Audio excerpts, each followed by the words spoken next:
Bismillah, hari ini 8 Rabiul Awal bertepatan dengan 20 Januari 2013. Kita jawab pertanyaan dari ikhwanina dan ikhwati fillah di grup dakwah tauhid. Yang mana pertanyaan ke-21 sekarang dari saudara kita Daku Salafi. Beliau bertanya, sekarang ini banyak sekali iklan di masjid, di media massa dan di acara televisi tentang pelaksanaan Maulid Nabi. Memang hukumnya gimana sih? Ustadz, mohon penjelasannya. Maka untuk permasalahan seperti ini akan kami berikan ucapan dari Syekh kami Mukbil.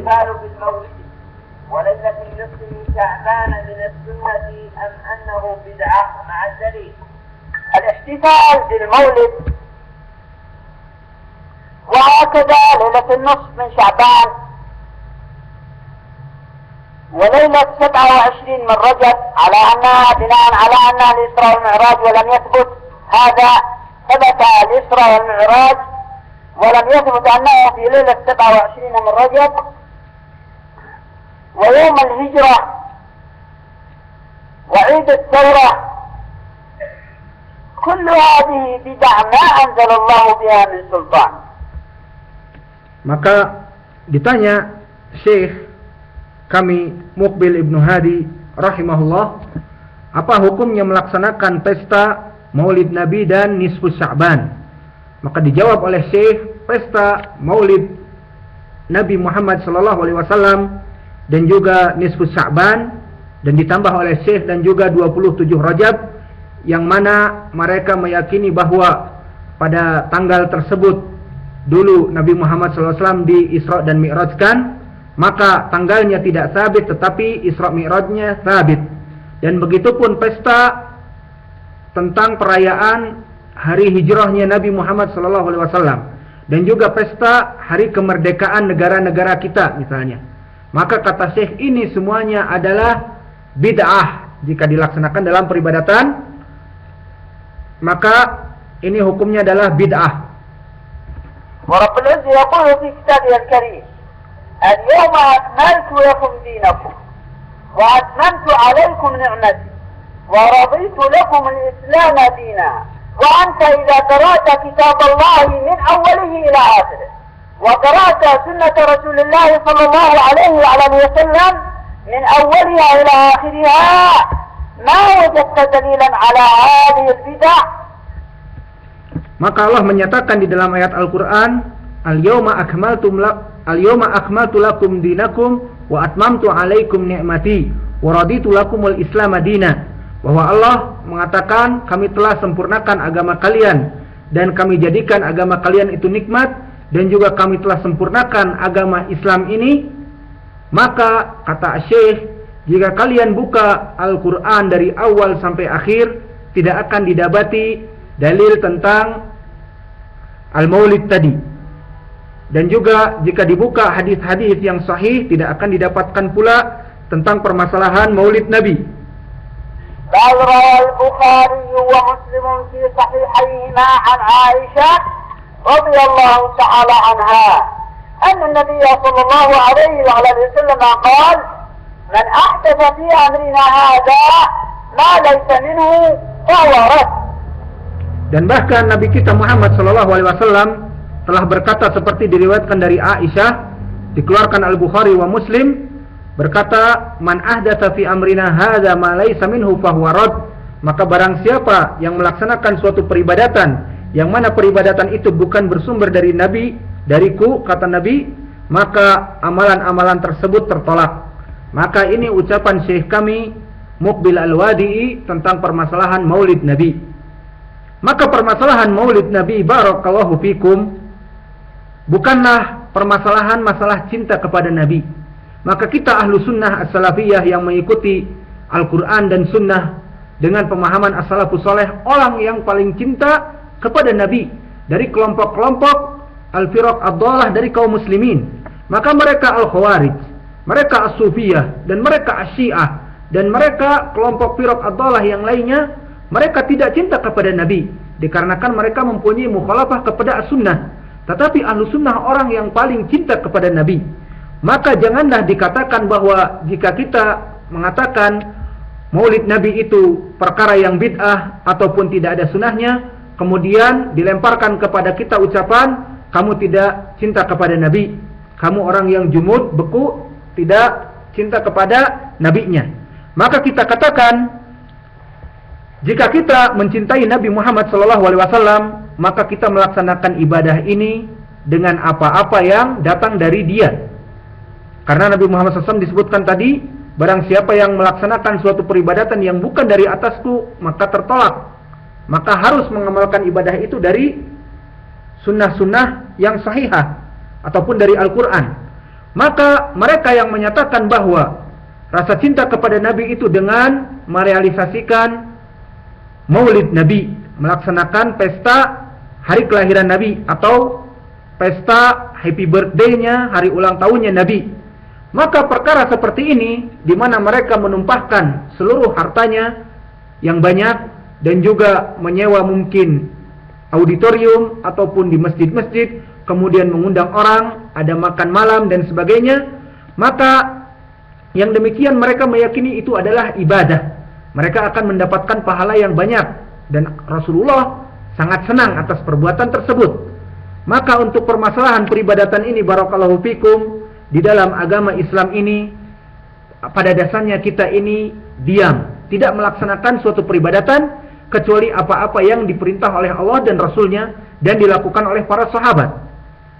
Maka inilah asal dari kaidah di dalam Islam yang dituliskan oleh ulama qawaid al-fiqhiyah dan qawaidul usul, bahwa asal dari suatu perkara peribadatan di dalam syariat kita ini adalah diam.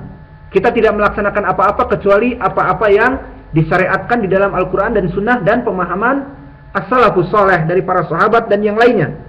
Maka banyak para ulama qawaid al-usul menuliskan kaidah-kaidahnya yang ma'ruf adalah amrul ibadat mabniyatun ala tauqif, bahwa seluruh perkara ibadat itu kembali kepada permasalahan yang diam, maka tidak melaksanakan apa-apa kecuali dengan dalil.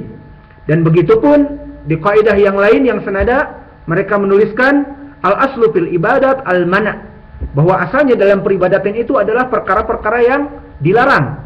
Jadi diam, jangan melaksanakan sesuatu kecuali yang diperintahkan oleh Allah dan Rasulnya. Dan seperti didendangkan di dalam syair yang ditulis oleh Imam As-Sa'di, walaysa masru'an minal umuri ghairal ladzi fi syar'ina madhkur, maka tidaklah sesuatu itu yang disyariatkan di dalam agama kita dijadikan peribadatan menjadi haram ataupun menjadi wajib ataupun menjadi sunnah ataupun menjadi makruh ataupun mubah, kecuali fi syar'ina madhkur, kecuali di dalam syariat kita itu di dalam ayat Al-Qur'an ataupun sunnah madhkur, tertulis. Maka untuk permasalahan Maulid Nabi, yang mana mereka menyatakan ini adalah ibadah, yang melaksanakannya mendapatkan pahala, maka ini adalah perkara yang di luar syariat Islam, dikarenakan tidak ada dalilnya, baik di dalam ayat Al-Quran ataupun di dalam sunnah, dan dari pengetahuan dan amalan sahabat, yang mana para sahabat, mereka orang yang paling dekat kepada Nabi dari kita, dan orang yang paling cinta kepada Nabi dari kita, dikarenakan di zaman mereka hidup dengan Nabi, di mana Nabi Muhammad SAW berperang dengan kaum musyrikin, mereka tumpahkan darahnya, mereka infakkan seluruh hartanya untuk membela Nabi di perang Badr, di perang Uhud, di perang Khandaq dan sebagainya. Mereka tumpahkan seluruh jiwa, raga dan harta untuk Nabi sebagai rasa cinta. Maka oleh sebab itu, jika seandainya perkara permasalahan Maulid Nabi itu adalah masalah ibadah, rasa cinta, maka mereka para sahabat orang yang paling dahulu untuk melaksanakan permasalahan Maulid Nabi, dikarenakan mereka orang yang paling cinta kepada Nabi dan Nabi Muhammad SAW paling cinta kepada mereka. Sampai di hadis mutawatir disebutkan khairul qarni, dan di riwayat lain khairul qurun qarni tsumma alladhi yalunahum tsumma alladhi yalunahum, sebaik-baiknya umat yang hidup dari kaum muslimin di muka bumi ini adalah kaum yang sezamanku, yakni para sahabat. Nabi Muhammad SAW memuji mereka, dan Allah memuji mereka juga, wasabiqun al-awwalun minal muhajirin wal ansar waladina taba'uhum bi ihsanin radhiyallahu anhum wa radu an, bahwa Allah menjadikan kepada mereka ridho dan mereka pun ridho kepada Allah. Siapa? As-sabiqunal awwalun, dari para sahabat dan para generasi yang seterusnya yang mengikuti para sahabat tersebut. Maka mereka adalah orang-orang yang berhak untuk melaksanakan maulid Nabi daripada kita ini. Tetapi sekarang malah kebalikannya, yang mana mereka orang-orang yang mengetahui hakikat keadaan Nabi dan mencintai Nabi dan tidak melaksanakan permasalahan maulid Nabi, tidak menjadikannya sebagai ibadah. Kebalikannya di zaman sekarang ini, kita malah orang yang jauh dari Nabi. Justru dengan hawa nafsu kita menghukumi kita ini kaum muslimin, maka kaum muslimin cinta kepada Nabi. Maka sebaiknya kita ini melaksanakan festival hari kelahirannya Nabi, ulang tahunnya Nabi, happy birthday-nya Nabi, dan sebagainya. Maka ini adalah perkara yang tidak disyariatkan di dalam Islam, dan mana Allah Subhanahu wa taala sangat murka terhadap permasalahan yang seperti ini, di mana seseorang menjadikan suatu peribadatan yang mana dasarnya bukan dari Al-Quran dan Sunnah, bahkan dari diri-diri mereka dan hawa nafsu mereka, maka Allah akan murka dikarenakan ini berarti menandingi Allah dalam pembuatan syariat. Dikarenakan Allah menyatakan di dalam surat Yusuf ayat ke-67, innal hukmu illa lillah, bahwa sungguhnya seluruh pembuatan syariat dari hukum-hukum syariat yang halal, yang haram, yang wajib, yang makruh dan mubah, itu adalah hanya Allah saja yang membuatnya. Maka Allah sangat murka kepada orang-orang yang membuat syariat, misalnya dengan mensyariatkan maulid Nabi, padahal Allah tidak mewajibkannya ataupun mensunahkannya, dan Rasulnya pun tidak melaksanakan yang demikian, dan begitu pun para sahabat tidak melaksanakan yang demikian. Maka dari mana peribadatan tersebut? Dan Allah murka di dalam ayat Asy-Syura 21, Allah menyatakan, am lahum syuraka syara'u lahum minad din ma lam ya'zam bihillah, yang mana am di sini adalah ismun istifham, tetapi istifham ingkari, yang mananya tidak. Maka tidaklah bagi mereka itu saingan-saingan untuk Allah dalam pembuatan syariat, di mana mereka memberikan syariat bagi diri mereka sendiri yang tidak diizinkan oleh Allah. Maka Allah marahi mereka kaum yang melaksanakan suatu kebid'ahan, yang mana mereka menyangka itu adalah peribadatan, padahal Allah tidak mensyariatkan peribadatan tersebut. Dan di dalam hadis yang Syekh sebutkan tadi juga dari Aisyah, man ahdatsa fi amrina hadza ma laysa minhu fa huwa rad, maka barang siapa yang melaksanakan suatu peribadatan yang tidak ada landasannya dari kami, yakni berkata Nabi, dari saya, dari Nabi, tidak ada ajarannya, maka tertolak pahalanya dan juga tertolak amalan tersebut, dan bahkan menjadi perkara yang bid'ah, perkara yang diada-adakan di dalam agama, yang mana di hadis lain disebutkan kullu bid'atin dhalalah wa kullu dhalalatin finnar, dan seluruh perbuatan kebid'ahan itu adalah suatu kesesatan, dan kesesatan itu berhak untuk dimasukkan kepada api neraka. Maka tidaklah permasalahan festival dari kelahiran Nabi ataupun maulid Nabi ini, jika kita tinjau, ada beberapa unsur meniru kaum kufar dalam peribadatan mereka kepada nabi-nabi dan bahkan tuhan-tuhan mereka. Jika kita lihat kelompok Nasara, yang mana Nasara pada dasarnya adalah agama sama dengan agama Islam pada awalnya, yang mana Isa alaihi salam menyeru kepada Allah Subhanahu wa taala saja dalam peribadatan. Namun setelah meninggal Isa alaihi salam, maka dirusaklah ajaran yang tauhid tersebut dengan adanya Injil-Injil yang palsu, Injil Barnabas dan sebagainya, yang menyatakan bahwa as-salisu as-salasah, bahwa Tuhan ataupun Rob mereka itu 3 dalam 1. Kita bilang 3 in 1. Siapa yang membid'ahkan seperti itu, yang mengkonsepkan, mencetuskan pemikiran sesat seperti itu? Saint Paul.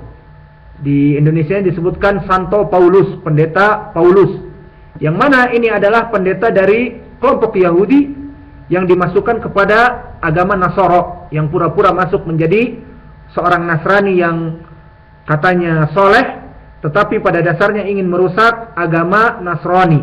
Dan Allah memang sengaja tidak melindungi agama Nasrani agar didatangkan setelah itu agama Islam yang didatangkan setelah Nabi Isa, Nabi Muhammad SAW yang sampai sekarang agamanya terjaga. Di mana Santo Paulus di sini dia menyatakan Allah itu satu dari tiga, tiga dari satu. As-salisu salasah, seperti disebutkan di Quran. Yani antara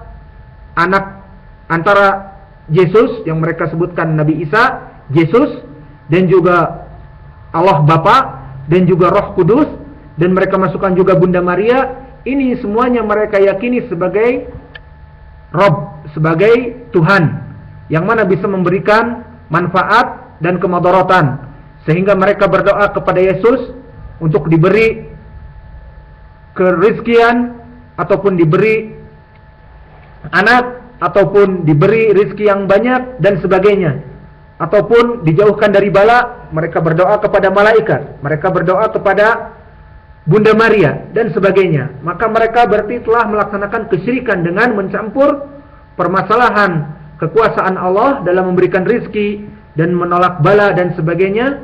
Maka dicampur di sini. Jadi 3 in 1, kepada Roh Kudus, yang maknanya Jibril, dan kepada Yesus itu sendiri, dan kepada Tuhan Bapa yang mereka yakini. Maka kesimpulannya, di saat mereka sudah mulai melaksanakan kesyirikan kepada Allah, maka mereka pun melaksanakan festival-festival yang tidak ada sunnahnya di zaman Nabi Isa alaihi salam. Maka mereka menyatakan, Santo Paulus ini, rasa cinta kita kepada Yesus Kristus, kepada Nabi Isa, kata mereka, dengan merayakan hari kelahirannya. Maka kapan hari kelahirannya? Mereka cetuskan, katanya 25 Desember. Maka mulai saat itu mereka melaksanakan festival Natal, yang mana Natal ini diambil dari bahasa mereka, maknanya adalah kelahiran. Ini kelahiran Yesus Kristus. Dan ini sebagai rasa cinta mereka melaksanakan festival seperti ini. Dan alangkah sayangnya pemikiran seperti ini diambil oleh pemikir-pemikir muslimin yang sesat, yang mana mereka menyatakan, lihat orang Nasrani, mereka cinta kepada nabinya. Mereka merayakan hari ulang tahun happy birthday untuk Yesus Kristus tanggal 25 Desember. Maka bagaimana kita kaum muslimin? Kita kaum muslimin yang cinta kepada nabi kita lebih dari mereka mencintai nabinya, karena agama kita adalah agama yang hak, agama yang benar. Maka alangkah lebih baik dan lebih pantas kita kaum muslimin untuk melaksanakan festival di 12 Rabiul Awal ini adalah Maulid Nabi. Maka pemikiran yang seperti ini bisa menjadi tasyabuh dengan peribadatan kufar tadi, yakni kaum Nasara, yang mana Nasara melaksanakan hari Natal, pesta ulang tahun Yesus, dan kita melaksanakan Maulid Nabi, pesta kelahiran Nabi sallallahu alaihi wasallam. Dan ini hukumnya haram jika berpikiran seperti tadi, dikarenakan masuk kepada permasalahan tasyabuh. Maka di dalam hadis yang dikeluarkan oleh Imam Abu Daud dan Ibnu Abi Syaibah dari Abdullah bin Umar, berkata Rasulullah sallallahu alaihi wasallam, "Man tashabbaha biqaumin fahuwa minhum." Maka barang siapa yang menyerupakan peribadatan ataupun adat istiadat dari kekhususan suatu kaum, maka dia itu agamanya sama seperti agama kaum tersebut. Maka jika kita mengikuti festival hari Maulid Nabi sama seperti kaum Nasara melaksanakan festival Natal dari Yesus Kristus, maka mereka sama pemahamannya seperti orang-orang Nasara yang kafir tersebut. Dan selain itu, di dalam permasalahan Maulid Nabi di sini banyak sekali kemungkaran dan khurafat. Adapun masalah kemungkaran, mulai dimasukkan anasid-anasid dengan alat-alat musik di dalam masjid, ataupun alat-alat musik yang sederhana yang primitif seperti rebana dan sebagainya, yang mana menyebutkan nama Allah dan Rasulnya di masjid. Dan juga ada tabuhan-tabuhan alat-alat musik yang diharamkan. Dan begitupun adanya ikhtilat antara laki-laki dan perempuan. Dan adanya pencampuran antara yang hak dengan batil. Dimulai dengan pembacaan tilawatul Quran dari qari nomor 1 seprovinsi daerah tersebut. Kemudian setelah itu ceramah dari ustadz mereka, Ustadz Maulid. Kemudian setelah itu baru dimainkan alat-alat musik, baik yang sederhana ataupun bisa jadi musik gambus di dalam masjid ataupun auditorium, yang mana ini katanya pesta kelahiran Nabi, menambah keimanan dan sebagainya. Maka ini semuanya adalah perkara-perkara yang tidak boleh, haram. Dan juga adapun dari perkara permasalahan khurafat, dan ini masyhur bagi mereka terutama orang-orang yang mulai mendekati kepada sufiyah, di saat mereka melaksanakan festival Maulid Nabi yang khusyuk dan juga kemudian mendendangkan salawat-salawat Nabi yang didendangkan secara khusyuk dan menangis, kemudian dimatikan lampunya, dan mereka syekhnya mengatakan ahlan wa sahlan wa marhaba kepada siapa? Kepada Nabi Muhammad sallallahu alaihi wasallam. Mereka meyakini bahwa malam itu datang Nabi Muhammad sallallahu alaihi wasallam. Maka ini khurafat yang kufur. Karena Nabi Muhammad sallallahu alaihi wasallam seperti manusia, seperti kita, telah diwafatkan dan jasadnya meninggal di kuburannya. Seperti di hadis yang dikeluarkan oleh Imam Muslim dari Abu Hurairah yang pernah kita lewati juga di dalam pembahasan akidah, berkata Rasulullah sallallahu alaihi wasallam, "Ana sayyidu walad Adam yaumal qiyamah wa awwal man yanshaku anhul qabru wa awwal syafi' wa awwal musyaffa." Maka aku adalah masternya ataupun sayyidnya dari Bani Adam seluruhnya yaumul qiyamah, yang mana saya itu orang yang pertama dibangkitkan dari kubur, dan saya adalah orang yang pertama memberikan syafaat dari para nabi, dan orang yang diterima syafaatnya dari kaum-kaumnya dari para nabi. Maka yang menjadi poin pendalilan bahwa Nabi Muhammad SAW orang pertama yang dibangkitkan dari kuburnya, ini menandakan bahwa Nabi Muhammad SAW jasadnya berada di dalam kubur. Maka bagaimana mereka meyakini bahwa Nabi Muhammad SAW datang kepada mereka? Dan selain itu, mereka meyakini seperti as-sufiyah yang ada di Tarim Hadramut, seperti ini mereka laksanakan. Dan kami tahu pasti dengan ini. Dan juga di Indonesia dari sufi-sufi yang habib-habib mereka melaksanakan yang demikian. Dan di negeri Amerika, di negeri Somal, di negeri Arab yang lainnya, mereka melaksanakan maulid-maulid seperti ini, seperti di Mesir dan sebagainya. Maka ada berapa Nabi Muhammad tersebut? Berarti ini menandakan bahwa Nabi Muhammad seperti Rabb, seperti Allah yang datang kepada makhluknya, yuhitu bi ibadih, yang datang di sini dan di sana dan sebagainya. Maka ini adalah khurafat yang juga masuk kepada kesyirikan, ghulu kepada Nabi Muhammad SAW, seperti ghulunya mereka kaum Nasara kepada Nabi Isa yang diangkat menjadi Rabb ataupun anak Tuhan dan sebagainya. Maka hukumnya untuk melaksanakan pesta hari kelahiran Nabi ataupun maulid Nabi itu hukumnya bid'ah. Dan barang siapa yang diundang, kami nasihatkan agar tidak datang setelah mendengar nasihat-nasihat para ulama tentang permasalahan seperti ini. Dikarenakan dengan kedatangannya saja dan tidak meninfakkan harta dan sebagainya, menandakan bahwa dia itu telah membantu untuk memperbanyak pesta tersebut. Di mana Allah menyatakan di dalam ayatnya, wala ta'awanu 'alal itsmi wal udwan. Maka janganlah kalian saling tolong-menolong dalam keburukan dan kemungkaran. Maka kesimpulannya, permasalahan maulid Nabi adalah suatu perkara yang tidak ada datang dari Allah dan Rasulnya dan para sahabat dan para salafus saleh. Maka tidaklah pantas bagi kita untuk menyatakan bahwa itu adalah suatu ibadah, dan jika kita melaksanakannya akan mendapatkan pahala. Bahkan kita katakan itu adalah bid'ah, yang mana bid'ah itu adalah suatu kesesatan, dan kesesatan itu berakhir muaranya kepada api neraka.